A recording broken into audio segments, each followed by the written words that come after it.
Doctor Srivarma's wellness அனைத்து நோய்களுக்குமான ஆயுர்வேத மருத்துவம் தமிழகம் எங்கும். For appointments 99424411 and 99421166.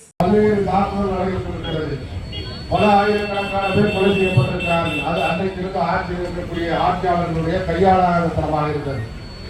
ஆனால் பாரதிய ஜனதா கட்சி ஆட்சிக்கு வந்ததற்கு பிறகு இந்த பயங்கரவாத தாக்குதல் என்பது கட்டுப்படுத்தப்பட்டது. பயங்கரவாதங்கள் இந்திய நாட்டிற்குள்ளே வர வேண்டும் என்று சொன்னால் வரக்கூடியவர்கள் இந்திய நாட்டை விட்டு உயிரோடு செல்ல முடியாது என்ற நிலையை இந்த அரசாங்கம் ஏற்படுத்தியிருந்தது நரேந்திர மோடி ஆட்சியாளர். இருந்தாலும் கூட ஒரு சில தாக்குதல் நடத்தப்பட்டிருக்கிறது. அது தாக்குதல் நடத்தப்பட்ட உடனடியாக பாகிஸ்தானாக இருக்கட்டும், எந்த நாடாக இருக்கட்டும், அந்த நாட்டிற்குள்ளே சென்று பயங்கரவாதிகளை தாக்கி அழித்து விட்டு வந்திருக்கிறது இந்திய நாட்டுடைய ராணுவம். இதற்கு முன்பு இல்லாத ஒரு வரலாறை மாநில நரேந்திர மோடி அவர்கள் படைத்திருக்கிறார்கள். தற்பொழுது 26 பேர் பொதுமக்கள், அப்பாவி மக்கள், சுற்றுலா சென்ற பொதுமக்களை பயங்கரவாதிகள் சுட்டுக் கொண்டிருக்கின்றார்கள். அந்த கொலை எப்படி நடைபெற்றிருக்கிறது என்பதை நாம் அறிந்திருக்க முடியும். ஏனால் சுற்றுலா சென்ற மற்ற மதத்தை சேர்ந்தவர்கள் விடுவிக்கப்பட்டிருக்கிறார்கள். ஆனால் சுற்றுலா சென்றவர்கள் இந்துவா என்பதை சோதனை செய்து, அதிலும் ஆண்களை சோதனை செய்து அவர்கள் சுண்ணத் செய்திருக்கிறார்களா என்பதை பார்த்து, அப்படியே சுண்ணத் செய்யாமல் அவர்களுக்கு குர்ஆனிலே சில பகுதிகள் உனக்கு தெரியுமா என்பதை கேட்டு அப்படி சுண்ணத் செய்யவில்லை என்றால் சுட்டுக் கொண்டிருக்கிறார்கள். குர்ஆனுடைய பகுதி தெரியவில்லை என்று சொன்னால் சுட்டுக் கொண்டிருக்கிறார்கள். இதனுடைய நோக்கம் என்ன என்பதை நாம் சிந்தித்து பார்க்க வேண்டும். பயங்கரவாதிகள் வந்தார்கள், சுற்றார்கள், சென்றார்கள் என்பது அல்ல. இந்த தாக்குதலே ஒரு மிகப்பெரிய நோக்கத்தை இந்த பயங்கரவாதிகள் உணர்த்தி இருக்கிறார்கள். என்ன? பாரத நாடு ஒரு மிகப்பெரிய வளர்ச்சியை நோக்கி சென்று கொண்டிருக்கிறது. பாரத நாடு இன்றைக்கு 10வது பொருளாதார நாடாக இருந்த நாடு இன்றைக்கு 5வது பொருளாதார நாடாக உயர்ந்திருக்கிறது. இன்னும் சில ஆண்டுகளிலே 3வது பொருளாதார நாடாக வரப்போகிறது. உலகத்திற்கு வழிகாட்டக்கூடிய தலைவராக பாரத பிரதமர் நரேந்திர மோடி அவர்கள் இருந்து கொண்டிருக்கிறார். இன்னும் சில ஆண்டுகளிலே உலகத்தில் முதல் நாடாக கூட பாரத நாடு வந்துவிடுவோம் சொல்லக்கூடிய அளவுக்கு பொருளாதார வளர்ச்சி அமெரிக்காவை விட, ரஷ்யாவை விட, சைனாவை விட முதலிடத்தில் பொருளாதாரத்தை வளர்ச்சி கொண்டிருக்கக்கூடிய நாடாக இருக்கிறது பாரத நாடு. எனவே உண்மை அந்த பயங்கரவாதிகளுடைய நோக்கம் என்ன என்று சொன்னால், பாரத நாடு வளர்ச்சி அடைந்த நாடாக வந்துவிடக்கூடாது. அப்படி வளர்ச்சி அடைந்த நாடாக நாடு வர வேண்டும், வரக்கூடாது என்று சொன்னால் பாரத நாட்டில் இருக்கக்கூடிய மக்கள் மத்தியிலே பிளவை ஏற்படுத்த வேண்டும். பாரத நாட்டில் இருக்கக்கூடிய இந்துக்கள் மத்தியிலும் முஸ்லிம்கள் மத்தியிலும் ஒற்றுமையின்மை ஏற்படுத்த வேண்டும். அப்படி ஒற்றுமையின்மை ஏற்படுத்தினால் இந்த நாட்டில் உள்நாட்டு கலவரம், உள்நாட்டு போர் வரும். இந்துக்களும் முஸ்லிம்களும் போர் செய்து கொள்வார்கள். அப்படிப்பட்ட சூழலை நாம் உருவாக்கிவிட்டோம் என்று சொன்னால் பாரத நாடு வளர்ச்சி அடையாது. பாரத நாட்டிலே ஒற்றுமையை சீர்குலைக்க வேண்டும், பாரத நாட்டினுடைய வளர்ச்சியை தடுக்க வேண்டும் என்ற நோக்கத்தில் இது தாக்குதல் நடத்தப்பட்டிருக்கிறது. அதுக்காகத்தான் இந்துவா என்னன்னு கேட்டு சுட்டுக்கிறது. எதற்காக என்று சொன்னால், உடனடியாக நாட்டை பெரும்பான்மையாக இருக்கக்கூடிய இந்துக்கள், நாட்டை வசித்துக் கொண்டிருக்கக்கூடிய 100 கோடி மக்கள் வெகுண்டெடுவார்கள். வெகுண்டெடுத்து இஸ்லாமியர்கள் மீது தாக்குதல் நடத்துவார்கள், இஸ்லாமியர்களை படுகொலை செய்வார்கள். அதன் மூலமாக பாரத நாடு முழுவதும் மிகப்பெரிய கலவரம் ஏற்படும். அதன் மூலமாக இந்த நாட்டுடைய வளர்ச்சி பாதிக்கும் என்று திட்டமிட்டார்கள். ஆனால் நடந்தது என்ன? அவர்கள் நினைத்தது ஒன்று, ஆனால் நடந்தது வேறொன்று. அவர்கள் பயங்கரவாதிகள் தாக்குதல் நடத்தி உடனடியாக தாக்குதலுக்கு உள்ளானவர்களை மீட்டுச் சென்றது அந்த காஷ்மீரில் இருக்கக்கூடிய முஸ்லிம் மக்கள். யாரெல்லாம் காயப்பட்டார்களோ அவர்களை மருத்துவமனைகளுக்கு தூக்கிச் செல்வது. அதே போல நாம் பார்த்திருப்போம், ஒரு குதிரை வீரன் தன்னுடைய உயிரை கொடுத்து காவல் செய்ய வேண்டும் என்று முயற்சி செய்தான் என்று சொல்லி, இன்றைக்கு சொன்னால் கடந்த காலத்திலே காஷ்மீர் எப்படி இருந்தது, நரேந்திர மோடி ஆட்சி காலத்திற்கு முன்பு காஷ்மீர் எப்படி இருந்தது? காஷ்மீரிலே ராணுவ வீரர்கள் கல்லால் அடித்துக் கொல்லப்பட்டார்கள். தீவிரவாதிகளை கைது செய்ய வேண்டும் என்று ராணுவம் சென்றது என்று சொன்னால் அந்த ராணுவம் திருப்பி வர முடியாத நிலை காஷ்மீரில் இருந்தது. ஆனால் நரேந்திர மோடி அவருடைய ஆட்சிக்கு பிறகு காஷ்மீருக்கு கொடுக்கப்பட்ட சிறப்பு அந்தஸ்து ரத்து செய்யப்பட்டு இந்த நாட்டினுடைய ஒருங்கிணைந்த ஒரு மாநிலமாக காஷ்மீர் இணைக்கப்பட்டதற்கு பிறகு அந்த நாட்டில் ஏற்பட்டிருக்கக்கூடிய மிகப்பெரிய வளர்ச்சி, அந்த நாட்டிற்கு நாடு முழுவதும் உலகம் முழுவதும் ஏற்பட்டிருக்கக்கூடிய மக்கள் மத்தியில மிகச்சிறந்த சுற்றுலா தலம் என்ற பெயர். இதன் காரணமாக காஷ்மீர் மாநிலத்தில் இருக்கக்கூடிய மக்கள் மிகப்பெரிய பொருளாதார வளர்ச்சி அடைந்து கொண்டிருக்கிறார், நிம்மதியான வாழ்க்கையை வாழ்ந்து கொண்டிருக்கிறார். கடந்த காலத்தில் எப்ப யாரை சுட்டுக் கொள்வான், எப்ப யாரை கல்லால் அடித்துக் கொள்வான், எப்ப பயங்கரவாதி வருவான், இப்படி அச்சப்பட்டுக் கொண்டிருந்த காஷ்மீர் மக்கள் அந்த சிறப்பு அந்தஸ்து ரத்து செய்யப்பட்டதற்கு பிறகு நிம்மதியான அமைதியான ஒரு வாழ்க்கை வாழ்ந்து கொண்டிருக்கிறார். அது மட்டுமில்லாமல் காஷ்மீரில் இருந்த மக்கள் மிகப்பெரிய பொருளாதார முன்னேற்றத்தை நோக்கி சென்று கொண்டிருக்கிறார்கள். இதன் காரணமாக இவர்களுடைய எண்ணம் இன்றைக்கு தவிர்மொழியாக இருக்கிறது. ஏனென்று சொன்னால் இதற்கு முன்பு இந்திய நாட்டுடைய வரலாற்றிலே பார்க்காத அளவிற்கு காஷ்மீரில் என்றைக்காவது பயங்கரவாதிகள் தாக்குதல் நடத்தியதற்கு எதிராக காஷ்மீரில் இருக்கக்கூடிய மக்கள், காஷ்மீரிலே பெரும்பான்மையாக வாழ்ந்து கொண்டிருக்கக்கூடிய இஸ்லாமியர்கள் வீதிக்கு வந்து போராடி இருக்கின்றார்கள் என்று சொன்னால் அது நரேந்திர மோடியுடைய ஆட்சி காலத்தில் தான் நடைபெற்றிருக்கிறது. மிகப்பெரிய போராட்டம் மக்களால் நடத்தப்பட்டுக் கொண்டிருக்கிறது. தமிழ்நாட்டில் இருக்கக்கூடிய போராட்டம் நடத்தப்படுகிறது. காஷ்மீரில் இருக்கக்கூடிய மக்கள் ஒரு காலத்தில் பாரத நாட்டை எதிர்த்த மக்கள், பாரத நாட்டுக்கு எதிரான கருத்துக்களை கொண்டிருந்த மக்கள், ஒரு காலத்தில் பயங்கரவாதத்துக்கு ஆதரவளித்த மக்கள், ஒரு காலத்தில் ராணுவத்தை கல்லறிந்து கொண்ட மக்கள், இன்றைக்கு பாரத நாட்டுக்கு ஆதரவாக பாரத நாட்டினுடைய குடிமகன் என்ற உணர்வோடு எந்த மாநிலத்தைச் சேர்ந்த ஒரு குடிமகன் கொல்லப்பட்டாலும் கூட அவனுக்காக துணை நிற்போம் என்ற எண்ணத்தோடு உயிரை கொடுத்திருக்கிறார்கள், பாதுகாத்திருக்கிறார்கள், போராடிக் கொண்டிருக்கிறார்கள். அதுவே பயங்கரவாதிகளுக்கு ஆதரவாக கருத்து கூறிக்கொண்டிருந்த காஷ்மீர் மாநிலத்தினுடைய தலைவர்கள் எல்லாம் இன்றைக்கு உமர் அப்துல்லாவாக இருக்கட்டும், பரூக் அப்துல்லாவாக இருக்கட்டும், இன்றைக்கு ஓவைசி எடுத்துக் கொண்ட பயங்கரவாதிகள் நாம் சிந்தித்துக் கொண்டிருந்தவர்களாக கூட இன்றைக்கு தேசபக்தர்களாக மாறிவிட்டார்கள். யாரெல்லாம் இந்த நாட்டிற்கு எதிராக இருப்பார்கள், யாரெல்லாம் பாகிஸ்தானுக்கு ஆதரவாக இருப்பார்கள், யாரெல்லாம் பயங்கரவாதிகளுக்கு ஆதரவாக இருப்பார்கள் என்று கடந்த காலத்தில் வரலாறு இருந்ததோ அவர்களெல்லாம் இன்றைக்கு பாரத நாட்டிற்கு ஆதரவானவர்களாக, பாரத நாட்டினுடைய ஒருமைப்பாட்டை ஏற்றுக்கொண்டவர்களாக, காஷ்மீரில் கொடுக்கப்பட்ட சிறப்பு அந்தஸ்து ரத்து செய்யப்பட்டதை ஏற்றுக்கொண்டவர்களாக 60% மக்கள் வாக்களித்திருக்கிறார்கள். தேர்தலில் 60% நம்ம மாநிலத்திலே தான் நடக்குது. அந்த மாநிலத்தை படிப்பட்ட ஒரு குளிர் பிரதேசத்தில் நடுக்கக்கூடிய குளிரில் பயங்கரவாதிகள் தாக்குதல் நடத்துவார்களோ என்ற அச்சத்தில் 60% மக்கள் வாக்களித்திருக்கிறார்கள். அன்றைக்கு அந்த மாதிரியான ஒரு கைவேட்டல் சொன்னா கிட்டத்தட்ட 70-75% என்று சொல்லி இந்திய நாட்டிலேயே வாக்குப்பதிவு அதிகம் நடந்த மாநிலமாக காஷ்மீர் மாநிலம் மாறி இருக்கு. அந்த அளவிற்கு மக்கள் இன்றைக்கு பாரத நாட்டினுடைய பிரிக்க முடியாத அங்கமாக காஷ்மீர் மக்களும், காஷ்மீரை ஆட்சி செய்வதற்கக்கூடிய தலைவர்களும் இன்றைக்கு பாரத நாட்டிற்காக கொலை செய்யப்பட்ட அப்பாவி மக்களுக்காக, பயங்கரவாதிகளுக்கு எதிராக, பாகிஸ்தானுக்கு எதிராக, பாகிஸ்தானை அழிக்க வேண்டும், ஒழிக்க வேண்டும், பயங்கரவாதிகளை ஒழிக்க வேண்டும் என்று ஒரே குரலில் நின்று கொண்டிருக்கிறார்கள். ஆனால் தமிழ்நாட்டில் இருக்கக்கூடியவர்கள் என்ன செய்து கொண்டிருக்கிறார்கள்? தமிழ்நாட்டில் எத்தனை இஸ்லாமிய அமைப்புகளுக்கு எதிராக போராடி இருக்கிறார்கள், எத்தனை போராட்டத்தை நடத்தியிருக்கிறார்கள்.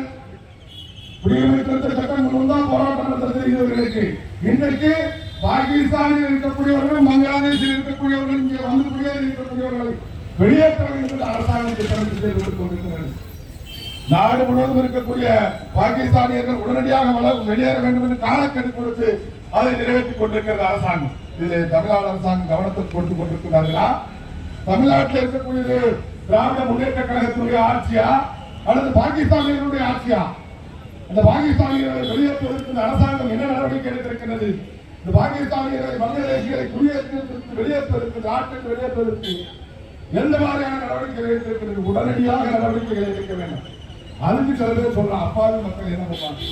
அவங்களே குடியேற்ற வெளியேற்ற நாட்டை விட்டு சொல்லி எத்தனை பேர் அப்பாவிகள் இருக்கிறார்கள், எத்தனை பேர் பயங்கரவாதிகள் இருக்கிறார்கள், அப்பாவிகள் போர்வையிலே பயங்கரவாதிகள் யார் இருக்கிறார்கள் என்று நம்மால் அறிந்து கொள்ள முடியுமா?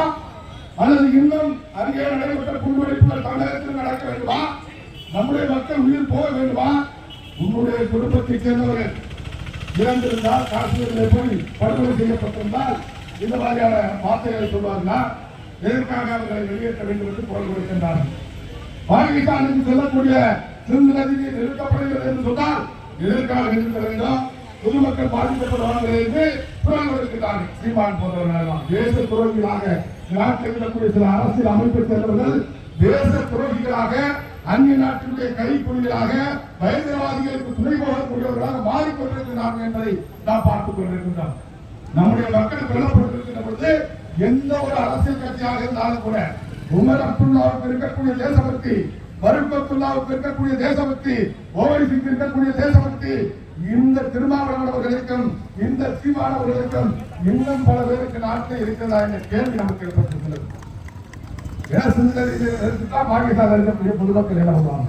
பாகிஸ்தான் இருக்கக்கூடிய பொதுமக்கள் பாகிஸ்தான் அரசாங்கத்துடைய தூண்டுதலின் பேரில் பாகிஸ்தானில் அமைச்சர் சொல்லியிருக்கிறார், பாதுகாப்புத்துறை முன்னாள் அமைச்சர் சொல்லியிருக்கிறார், 30 ஆண்டு காலமாக நாங்கள் பயங்கரவாதிகளை ஊக்குவித்துக் கொண்டிருக்கின்றோம், பயங்கரவாதிகளுக்கு ஆதரவளித்துக் கொண்டிருக்கின்றோம், பயங்கரவாதிகளுக்கு நிதியுதவி கொடுத்துக் கொண்டிருக்கின்றோம் என்று முன்னாள் பாதுகாப்புத்துறை அமைச்சர் சொல்லியிருக்கிறார்.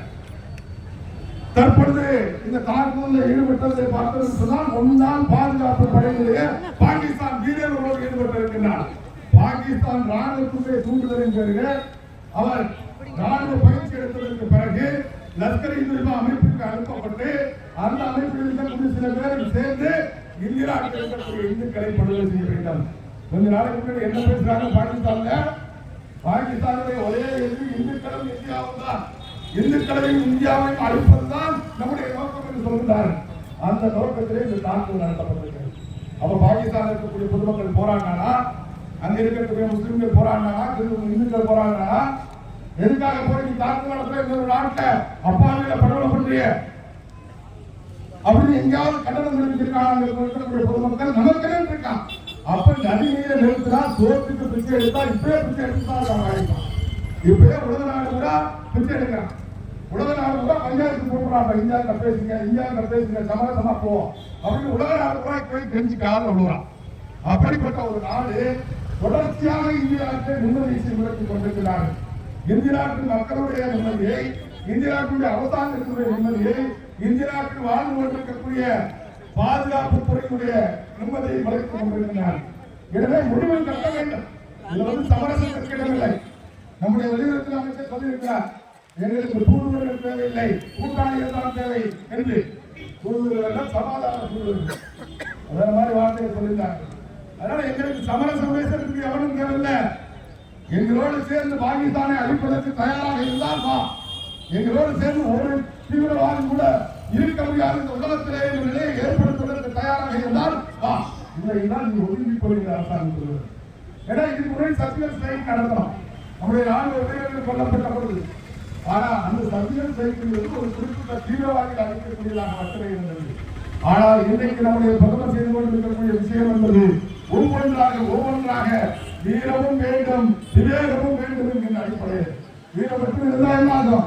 இப்ப போய் இஸ்ரேல் என்ன ஆச்சு, காசாவில போர் வந்து எத்தனை ஆண்டு காலமா போர் நடத்திட்டு இருக்கு, ஒரு சின்ன குட்டி நாடு நடச்சு.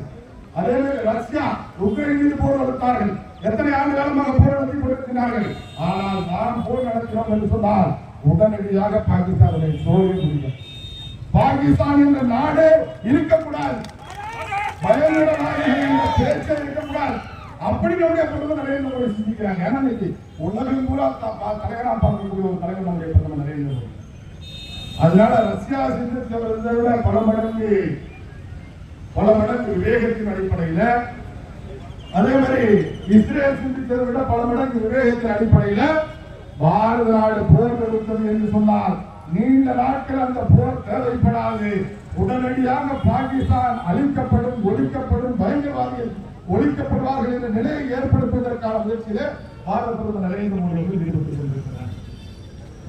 அதுக்காக படிப்படியா ஒவ்வொரு நடவடிக்கைகளா அது நதி நிறுத்தப்பட்டதாக இருக்கட்டும், பாகிஸ்தானியர்களால் உறவுகள் துண்டிக்கப்பட்டதாக இருக்கட்டும், பாகிஸ்தானியர்கள் வெளியேற்றப்படுவதாக இருக்கட்டும், விமான போக்குவரத்து நிறுத்தப்பட்டதாக இருக்கட்டும், கப்பல் போக்குவரத்து நிறுத்தப்பட்டதாக இருக்கட்டும், வர்த்தக தொடர்புகள் துண்டிக்கப்பட்டதாக இருக்கட்டும், படிப்படியாக ஒவ்வொரு நடவடிக்கையின் மூலமாக பாகிஸ்தான் பூமி ரீதியாக தெருத்தெருவாக சாப்பாட்டிற்கு பிச்சை எடுக்கக்கூடிய நிலையை உருவாக்கிவிட்டு அதற்கு பிறகு அவர்கள் மீது தாக்குதல் நடத்துகிறது சொன்னால் மிகப்பெரிய வெற்றி நம்மால் பெற முடியும் எண்ணத்தோடு நம்முடைய பிரதமர் நரேந்திர மோடி. ஆனா இங்க இருக்கக்கூடிய திராவிட முன்னேற்ற கழகத்தைச் சேர்ந்த பல பேர், பத்திரிகை துறை அவர்களுக்கு சாதகமாக செயல்படக்கூடிய பல பத்திரிகை நம்முடைய அரசாங்கத்தை பத்தி வீக்கா பேசுறது, நம்முடைய பாதுகாப்பு துறையை பத்தி பலவீனமா பேசுறது, இப்படிப்பட்ட நடவடிக்கைகளை சமூக வலைதளங்களில் ஈடுபட்டு அங்க இருக்கக்கூடிய சில பயங்கரவாதிகளை ஆதரிக்கக்கூடிய முஸ்லிம்கள் கூட. ஏன்னா இன்னைக்கு முஸ்லிம்கள் தேசபக்தர்களா மாறிட்டாங்க. தமிழ்நாட்டில் இருக்கக்கூடிய முஸ்லிம்கள் மட்டும்தான் வழக்கெல்லாம் பிஜேபிக்கு ஆதரவு ஆரம்பிச்சு, அதனாலதான் அவனுக்கு அச்சம் ஏற்பட்டுருக்கு. என்னடா எல்லாம் ஒன்னாயிடுவாங்க போல இருக்கு, அதனால எந்த பிரச்சனையும் உருவாக்க முடியலையே, எந்த கலவரத்தையும் உருவாக்க முடியலையே, எல்லாம் மோடி முன்னாடி போக ஆரம்பிச்சாலே, அப்போ உடனடியாக நம்ம ஏதாவது ஒரு நடவடிக்கை எடுத்து இந்த நாட்டினுடைய ஒற்றுமையை சீர்குலைக்கணும். இந்துக்களுக்கும் முஸ்லிம்களுக்கும் இருக்கக்கூடிய பிணைப்பை அதுக்கு அப்படிங்கிற நோக்கத்துல இந்த தாக்குதல் நடத்திருக்காங்க. ஆனா காஷ்மீர்ல மிகப்பெரிய ஒற்றுமை இன்னைக்கு ஓங்கி இருக்கு. நம்ம எதிர்பார்க்காத அளவுக்கு, நாமெல்லாம் நினைத்து பார்க்காத அளவுக்கு காஷ்மீரில் இருக்கக்கூடிய முஸ்லிம் மக்கள் மத்தியில மிகப்பெரிய தேசபக்தி ஏற்பட்டிருக்கு. மிகப்பெரிய இந்துக்களை பாதுகாக்கணும், நம்ம சகோதரர்கள் உணர்வு அவங்களுக்கு ஏற்பட்டிருக்கு. ஆனா இங்க இருக்கக்கூடிய சில முஸ்லிம் அமைப்புகளுக்கும் இங்க இருக்கக்கூடிய சில அரசியல் கட்சிகளுக்கும் பார்த்தா என்ன சொல்றாங்க, திருமாவளவன் என்ன சொல்றாரு, அவர் இந்துக்கள் பார்த்து தாக்குதல் நடத்துறதா எனக்கு தெரிகிறது. போய் காஷ்மீர்ல பக்கத்துல இருந்து துப்பாக்கி சூட்டு நடந்தபோது பார்த்தாரு. என்ன நினைச்சு பார்த்தாரா, துப்பாக்கி சூட்டை நேரா பார்த்த அந்த துப்பாக்கி சூட்டுல பாதிக்கப்பட்ட, துப்பாக்கி சூட்டுல கணவனை இழந்த, துப்பாக்கி சூட்டுல தகப்பனை இழந்த அவங்க பேட்டி கொடுக்குறாங்க. நீ இந்துவான்னு கேட்டாங்க, முஸ்லிமான்னு கேட்டாங்க, சோதனை பண்ணாங்க, குரான் சொல்ல சொன்னாங்க, அதுக்கப்புறம் சுட்டு கொண்டாங்கன்னு சொல்லி பாதிக்கப்பட்ட மக்கள் பேட்டி கொடுக்குறாங்க. பாதிக்கப்பட்ட என்னைக்காவது நேரத்தை புரிஞ்சு போனா கணவனை இழந்தவன், அப்பனை இழந்தவன், அண்ணனை இழந்தவன் எவ்வளவு அன்னைக்கு அந்த நேரத்துல சமூக நேரத்துல பத்திரிகையில பொய்யான குற்றச்சாட்டை சொல்லுவாங்க. அதை பத்தி கூட இந்த திருமாவளவனுக்கு சிந்தனை இல்லாம, அறிவு இல்லாம, தேசபக்திங்கிறது கொஞ்சமும் இல்லாம, அந்நிய சக்திகளுடைய கைப்பொடிகள் அவர்கள் போடக்கூடிய எச்ச காசுக்காக அந்நிய சக்திகளுடைய கைக்கூலியா ஒரு மிகப்பெரிய தாக்கல் நடந்த நாட்டுடைய மக்கள் கொல்லப்பட்டிருந்தார்களே, அவர்களுக்கு பிரயாணிக்கிறேன் அப்படிங்கிற சிந்தனை இல்லாம திருமாவளவன் என்ன சொல்றாரு, சோதனை நடத்துறதா எங்களுக்கு தெரியல, இந்துக்களால் பார்த்து கொலை பண்ணதான் தெரியல அப்படின்னு சொல்றாரு. இப்படிப்பட்டவர்களை இந்த நாட்டு மக்கள் ஆதரிக்கலாமா? இந்த அரசாங்கம் சாதாரணமா நம்ம நாட்டு முதலமைச்சரை பத்தி லேசா பின்னர் பேசிட்டா போதும், உடனே வழக்கு போட்டு பதிவு பண்ணி ஜெயிலில் அடைக்கிறது இந்த அரசாங்கம். வெயிலில் தர முடியாத வழக்குகள் அடைக்குது. இந்த போராட்டத்துக்கு நம்ம மாவட்டத்தில் சொன்னார், இந்த போராட்டம் பாகிஸ்தான நடக்குது, பாகிஸ்தான நடக்கலாம், இருக்கக்கூடிய பாகிஸ்தான இந்த நாட்டிற்கு உடனே ஓடணும் அப்படிங்கிற கோரிக்கையை வச்சு நடக்கக்கூடிய போராட்டம்.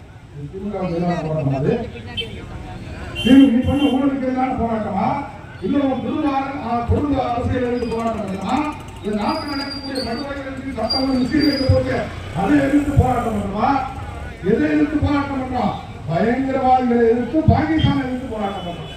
ஆனா இந்த காவல்துறை வெக்கம் கெட்ட மானம் கெட்ட சூட்டு சுரமை இல்லாத காவல்துறை ஒரு அரசாங்கம் எதிர்த்துதான் செயல்படுத்தணும் அப்படிங்கிற நிலையில் இருக்கக்கூடிய அதிகாரிகள், அரசாங்கத்துடைய கைக்கூலியாக செயல்படக்கூடிய காவல்துறை ஒரு தேசபக்தியோட ஒரு போராட்டத்தை அறிவிச்சிருக்காங்க.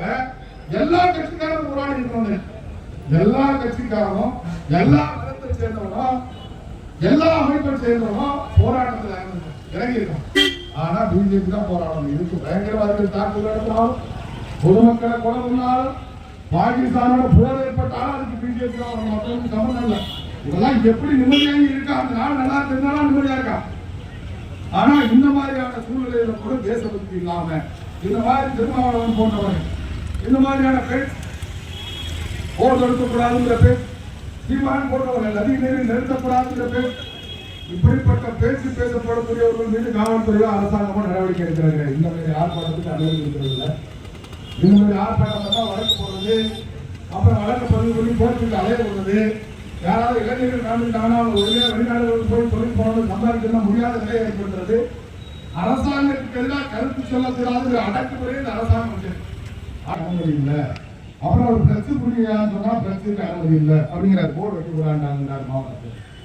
என்ன போடுற, என்ன பண்ண போறோம், பாகிஸ்தானுக்கு எதிராக எழுதினா உனக்கு என்ன பிரச்சனை, பயங்கரவாதிகளுக்கு எதிராக எழுதினா உனக்கு என்ன பிரச்சனை, காவல்துறைக்கு என்ன பிரச்சனை, இந்த அரசாங்கத்துக்கு என்ன பிரச்சனை, போர்டு வைக்க அனுமதி இல்லை, வண்டியில் அடிக்க அனுமதி இல்லை, போராட்டத்துக்கு அனுமதி இல்லை, போராட்டம் நடத்தா கேஸ் போடுவது. பாகிஸ்தான் இருந்துச்சு, தமிழ்நாட்டில் தானே இருக்கு, இந்தியாவில் தானே இருக்கு, எதற்கு அனுமதி கொடுக்கணும், எதற்கு அனுமதி கொடுக்கணுங்க ஒரு சிந்தனை கூட காவல்துறைக்கு அரசாங்கத்துக்கு இல்லாமல் இருக்கும்.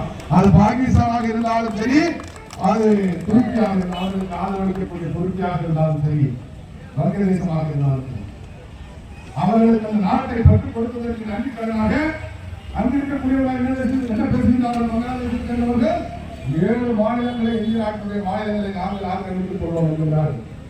7 அடி அவர்களால் இந்திய நாட்டுக்கு வந்து வங்காளதேசம் 7 அடி வச்சோம்னா வங்காளதேசம் நாடே இருக்காது. பாகிஸ்தானை அது மாதிரி ஆட்கள் ஒன்றும் இந்தியாவுக்கு பெரிய விஷயம் கிடையாது.